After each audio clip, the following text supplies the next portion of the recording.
News, জনগণের power house. এবার যে ইলেকশনের আগে প্রতারণা, ছলনা, বঞ্চনা, নাগরিক অধিকার কেড়ে নেবার চক্রান্ত চলছে, তার সম্বন্ধে একটা কথা বলি, ভালো করে কান দিয়ে শুনুন। কাজে লাগবে যে রুলসটা কালকে কেন্দ্রীয় সরকার ঘোষণা করেছে, আদৌ এটা বৈধ কিনা আমার সন্দেহ আছে। কোনো ক্ল্যারিটি নেই, টোটাল ভাওতা। ইলেকশনের আগে যুদ্ধ খেলা 19 সালেও করেছিল। 2019 সালে এনআরসির নামে আসামে 19 লক্ষ লোকের মধ্যে 13 লক্ষ বাঙালি হিন্দুকে বাদ দেওয়া হয়েছিল। অনেক মানুষ দুঃখে আত্মহত্যা করেছিল। আজকে যে বিজেপির নেতারা বলছেন ক্যা করে দিলাম, অধিকার দিয়ে দিলাম, এবার আমি আপনাদের কাছে কয়েকটা কোয়েশ্চেন করছি। তার মানে এখন যাদের দরখাস্ত করতে বলা হচ্ছে,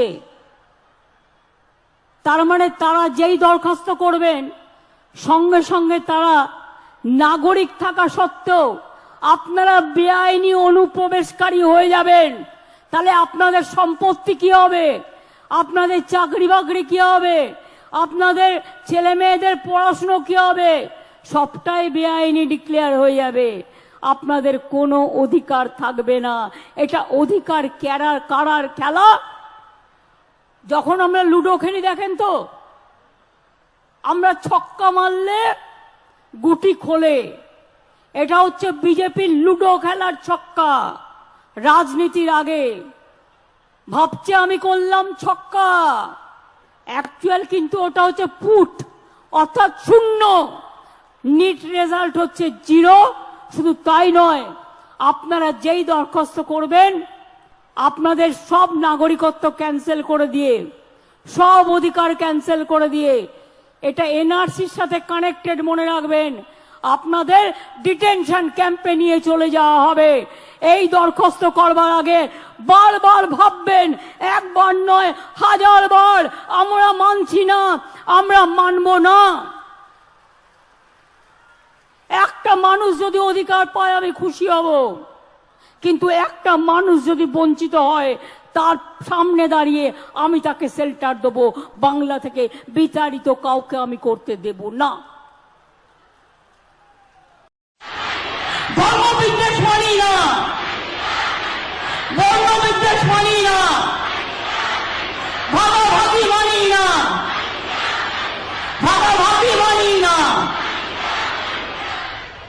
আমরা সবাই এক, আমরা ভারত মাতার সন্তান, আমাদের মধ্যে নেই বিভাজন। আমি ছোট্ট করে বলি, নাগিনীরা চারিদিকে ফেলিতেছে বিষাক্ত নিঃশ্বাস। এটা কবিগুরু রবীন্দ্রনাথ ঠাকুরের কবিতা।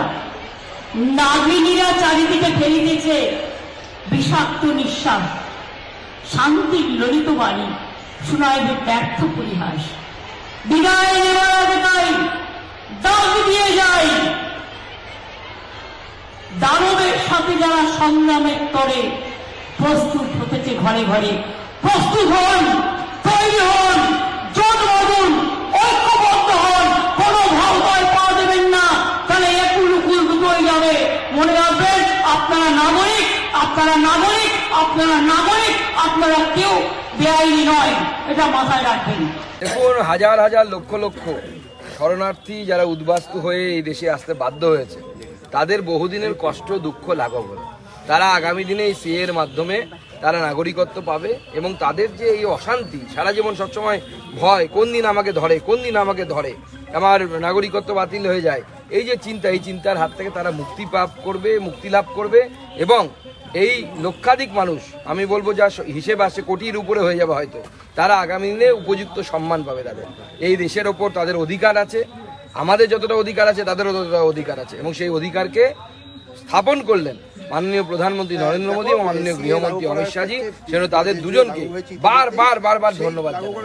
কিন্তু রাজ্যের মুখ্যমন্ত্রী যেটা বলছেন যে এই সময় ভোটের আগে কেন করলো, এই ভোটের সময় করা একটা কি বলবেন ভোটের আগে করা? দেখুন, এটা বিরোধীদের চক্রান্ত। বিরোধীরা নানাভাবে মানুষকে বিভ্রান্ত করার চেষ্টা করবে। কোনো ডকুমেন্টেশন ছাড়াই আমরা নাগরিকত্ব দেওয়ার ব্যবস্থা করেছি। এই বাংলাদেশ থেকে যারা হিন্দুরা বিশেষ করে চারিত হয়ে আসবে, তার সাথে শিখ, জৈন, বৌদ্ধ এরকম বেশ কয়েকটি সম্প্রদায় আছে, তাদের মানুষেরা ধর্মীয় কারণে, যারা এই সম্প্রদায়ের মানুষেরা ধর্মীয় কারণে যখন উৎপীড়নের শিকার হয়ে এই পারে আসবে, তাদেরকে বিনা ডকুমেন্টে তাদেরকে আগামী দিন নাগরিকত্ব দেওয়া হবে।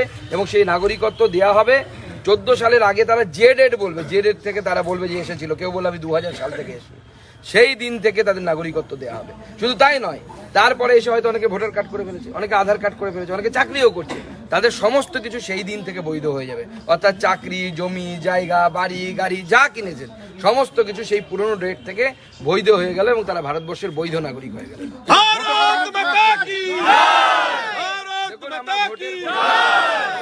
বাংলাদেশে ধর্মীয় কারণে অত্যাচারিত হয়েছে এবং ভারতবর্ষে আসতে বাধ্য হয়েছে, তারা কোথায় যাবে?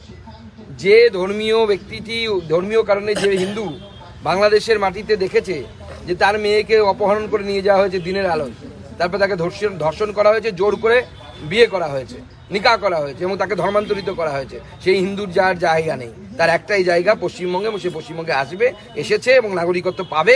কেউ আটকাতে পারবে না। মমতা বন্দ্যোপাধ্যায় চেষ্টা করলেও আটকাতে পারবে না। আমরা করে দেখে নেব। আর মমতা বন্দ্যোপাধ্যায় কিছু লোককে উস্কানোর চেষ্টা করবে, তাদেরকে বলছি মমতা বন্দ্যোপাধ্যায় মিথ্যে কথা বলেছেন। আগেও আপনাদেরকে বলেছি, আবার বলছি, এটা নাগরিকত্ব দেওয়ার না আইন, কারো নাগরিকত্ব যাবে না। আমরা নাগরিকত্ব দেব কিছু মানুষকে, সেজন্য মিথ্যে কথায় বিভ্রান্ত হবেন না। টেস্ট করে দেখুন, সিএ হতে দিন, কার নাগরিকত্ব যাচ্ছে একবার যোগাযোগ করবেন, তারপরে আমরা নাগরিকত্বের ব্যবস্থা।